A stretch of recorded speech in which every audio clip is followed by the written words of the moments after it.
What if you took responsibility for everything in your life, even the things that aren't your fault? Life dishes us all a set of cards. We all get at least one dodgy one. Most of us get a few. Maybe you had a crappy upbringing. Maybe you struggle with your mental health. Maybe someone you loved broke your heart. Maybe you're lonely and find it hard to connect with people. Maybe you have a disability. Maybe you feel ugly, fat, or physically flawed. Maybe someone you were close to died.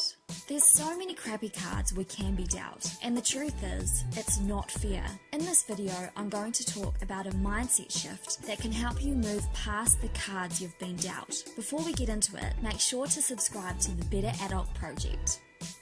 Fault versus responsibility. In Mark Manson's book, The Subtle Art of Not Giving a Fuck, Mark says, fault and responsibility often appear together in our culture, but they're not the same thing. There are problems that we aren't at fault for, yet we are still responsible for. This is a part of life. For example, if you woke up tomorrow and there was a newborn baby on your doorstep, it would not be your fault that the baby was put there, but the baby would now be your responsibility. You would have to choose what to do.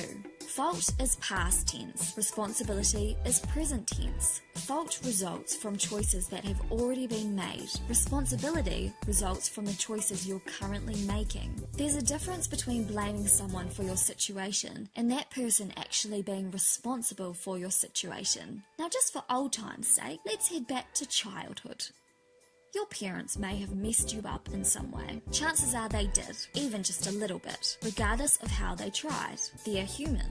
Your parents may be at fault for your issues that stem from childhood, but they aren't responsible for how you're dealing with them now. It sucks in a lot of ways that you are responsible for your situation now, even if others caused you to get here. But it's also empowering. Victimhood chic. It's easy to be a victim of your crappy cards. That can be a very natural human response, right? Mark says the false notion that responsibility and fault go together allows people to pass off the responsibility for solving their own problems to others. We can get a sort of emotional and moral high when blaming others. In this age, outrage is popular. You see it everywhere on social media. So many people saying, "See, I'm the victim," in many different ways. But outrage and victimhood slowly eat us from the inside out. Before you know it, you're years down the track and your outrage and victimhood hasn't helped you make any progress as a human. Okay, but how? How do you move beyond blame and be responsible? Little by little, you figure out what you value, what you want to stand for, and where you want your life to go.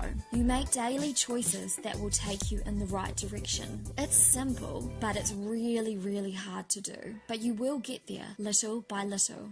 The cards you're dealt don't dictate your life. You can be dealt terrible cards and be much happier than those who were dealt great cards, because the real determining factor in your life comes down to the choices you make with the cards you're dealt.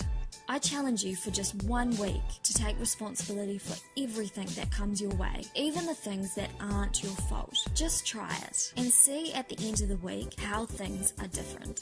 We don't have to be victims of our circumstances. We can change them. It's our responsibility to do so, regardless of how we got here.